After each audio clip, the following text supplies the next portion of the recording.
The exact rice type and application for a worm explosion is, well, not what you might think. Most gardeners have heard that worms love rice. Some folks just toss handfuls of leftovers into the soil and wait for magic to happen. Usually nothing does except, mold, sour, smells, or ants. The truth is, worms do respond explosively to rice, but only when the right type is used in the right way. Get it wrong and you actually repel them. Get it right and your soil can turn into a living, wriggling engine of fertility. This isn't guesswork or folklore. It's really about understanding how worms actually feed and how microbes act as the middlemen. First, a critical truth: worms don't eat rice. Earthworms don't chew grains. They eat microbes, bacteria and fungi that break down organic matter. Rice only works if it feeds microbes first. That's why, honestly, the form of rice matters more than the amount. Throwing dry white rice into soil is honestly one of the fastest ways to create anaerobic rot. It swells, excludes oxygen, and ferments the wrong way. Worms flee. So if rice is going to trigger a worm explosion, it must be easily colonized by microbes, break down without going anaerobic, and be applied in a thin, oxygen-rich layer. So let's talk about the exact rice type that really works, and why. You want to use uncooked, whole grain rice, preferably brown or even broken rice if you can find it.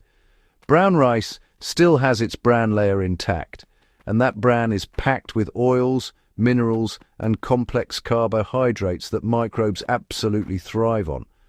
On the other hand, white rice has been stripped down to mostly starch, which honestly ferments fast but quite poorly. Now, even better than intact brown rice is broken rice, sometimes sold cheaply or labeled as brewing rice. The cracked surface area lets microbes colonize rapidly without the grains clumping together. But, there are a few things you should avoid completely. Steer clear of cooked rice, as it goes anaerobic really fast. Instant rice is just too processed and actually feeds the wrong microbes. Also, skip any rice that's been mixed with salt or oil, and avoid using large piles of any rice type. Right, this is where most people actually miss the real secret.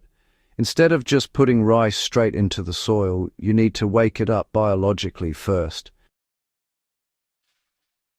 Alright, here's a really simple method you can try. First, just take 1 cup of uncooked brown or broken rice. Give it a quick rinse, just enough to remove any dust. Then soak it in non-chlorinated water for, say, 12 to 24 hours. Once that's done, drain it completely. That's all there is to it.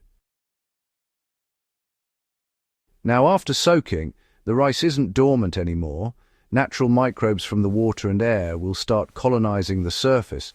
You'll notice it smells just a bit sweet, or maybe even neutral, never sour. This soaked rice is now a microbial starter, not a fermenting brick. Worms, well, they live where oxygen, moisture and food all come together. The aim is to feed the top of the soil, not to bury food deep down where it just rots. Alright, so for correct application, you'll want to sprinkle soaked rice thinly across the soil surface. Really focus on those areas that are already mulched or rich in compost. Then, cover it all lightly with something like leaf mold, shredded cardboard, straw, or finished compost. It's all about making sure the rice is just nicely tucked in, not buried.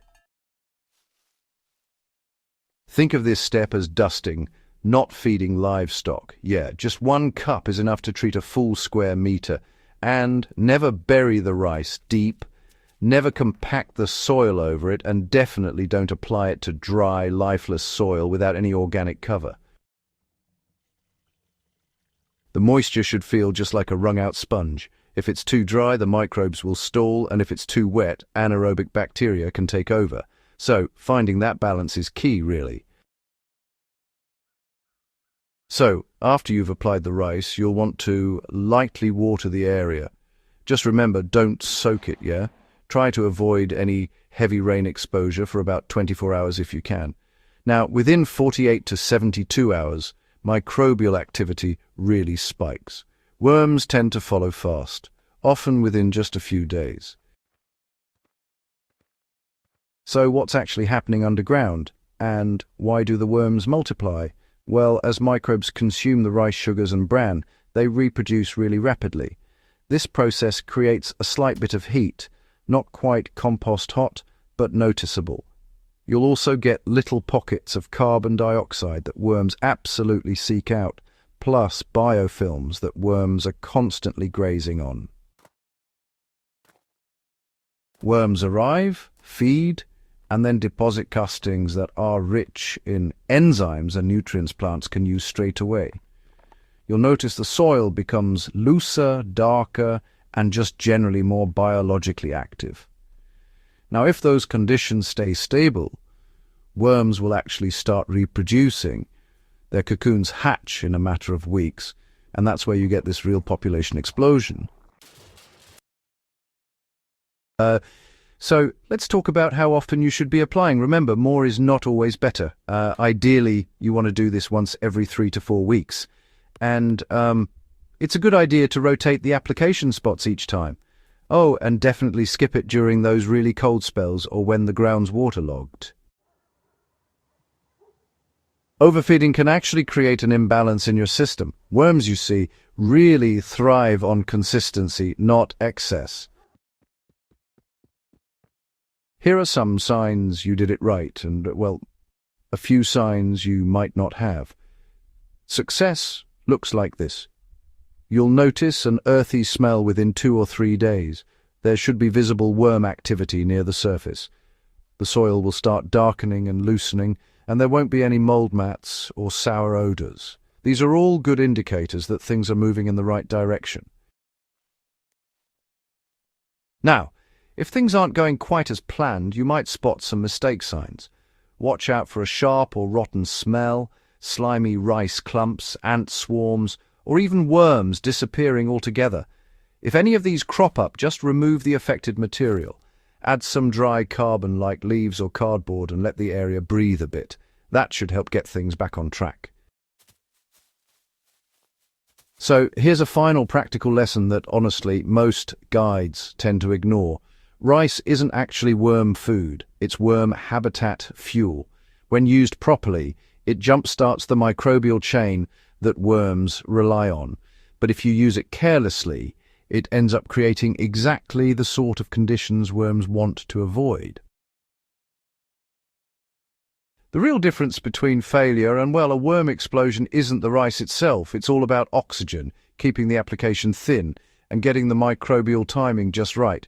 Nail those, and the results will honestly surprise you.